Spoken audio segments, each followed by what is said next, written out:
An amiable balance of culture and commerce, of hubbub and tranquility, Balham is a community that blossomed over 150 years ago, but whose roots extend much further.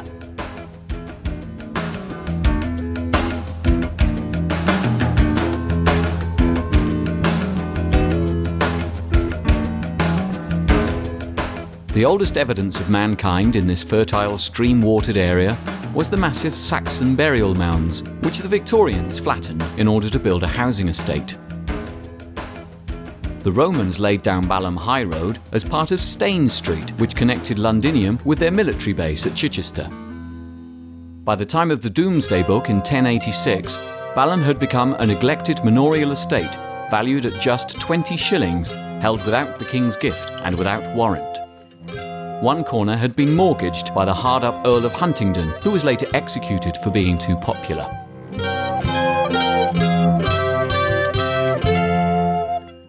King William had given the southern area of Balham to the monks of Bec Abbey, Normandy, plus the larger settlement of Tooting, hence the name Tooting-Bec. Balham's name comes from the Saxon name Belgum, meaning settlement by a rounded hill. By the 15th century, feudal conditions had improved such that most villages could grow vegetables and keep livestock.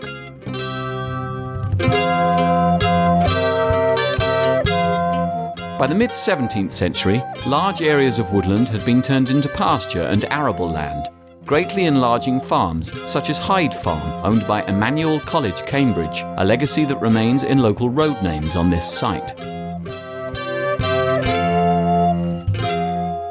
Balham House used to exist on the site of the current library.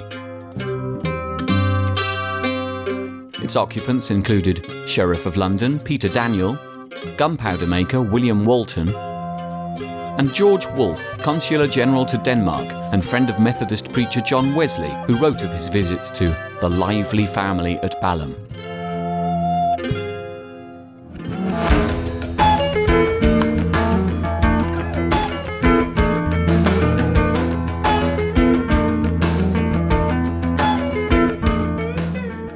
Bedford Hill, owned by the local landowning Duke, was once a private lane leading up to the Priory, built in 1812, and Bedford Hill House. Balham's prestigious residents had grown in number since the continued development along Balham Hill from Clapham Common in the late 18th century. Sir Henry Cavendish, Duke of Devonshire, for example, an eccentric millionaire chemist who proved that air was a compound and not an element. He was far from in his element, however, in the company of strangers and women, contact with whom he would flee.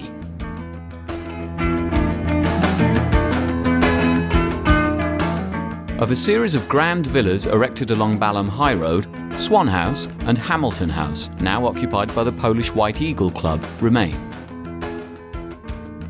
Broadwaters, built in 1765 and once occupied by the Macmillan publishing family, became St Anselm's Convent School, named after a canonised monk of the Bec Abbey. Adjacent to it is the unusual Roman Catholic church, built in 1932 in the style of a Spanish mission.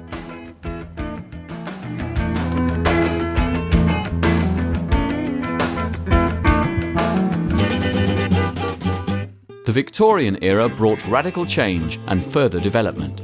The workhouse was demolished, and Balham Park Avenue was praised in suburban homes of London as being as pleasant a place for a promenade as we know. The population grew from 300 at the start of the 19th century to 1,300 30 years later. The first post office was established in 1855, followed next year by Balham Railway Station, on the line to the Crystal Palace, which had been built for the Great Exhibition and re-erected at Sydenham.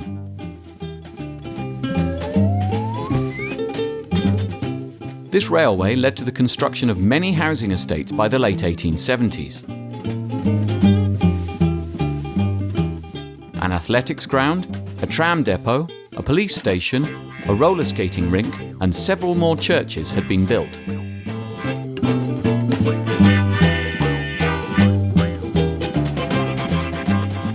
The population reached 38,000 by the start of the 20th century, one or two having been murdered along the way. In 1876, the whole of London was wondering if Mrs. Bravo, resident of the Priory on Bedford Hill, had murdered her husband, spurred on by her affair with local Dr. Gully. The trial was held at the Bedford Hotel. Local ladies dared not walk unescorted for some time along the hill, which incidentally became a red light district in the 1970s and 80s. Then in 1901, Alfred Heaver, builder of Balham's largest estate, was shot by a jealous brother-in-law as he left St Leonard's Church on the eastern edge of Tooting Graveney Common. This meant he missed the Prince of Wales, future King George V, ride through Balham 2 years later on its first electrified tram line, passing numerous music halls and theatres on the way, the greatest star of which was Balham local Dan Leno. Balham is notable for its links with British comedy, from Leno to many residents of Duquesne Court, which was built in 1934, the largest private residential block in Europe. Residents included comic actors and comedians, Dame Margaret Rutherford, who was born in Balham, Tommy Trinder, Gracie Fields, and currently Arthur Smith. The Bedford pub, where the Bravo case was held, was for 25 years host to the Banana Cabaret. Duquesne Court was coveted by Adolf Hitler, who foresaw a conversion into a swastika-shaped Nazi UK headquarters and ordered the Luftwaffe to steer clear. The rest of Balham was less fortunate.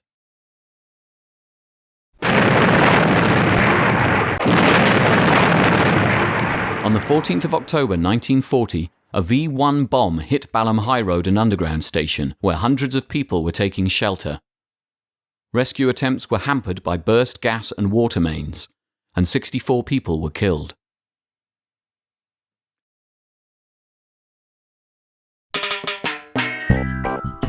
The post-war years were a period of further growth and an influx of people from all over the world, and Balham's culture became all the richer for it.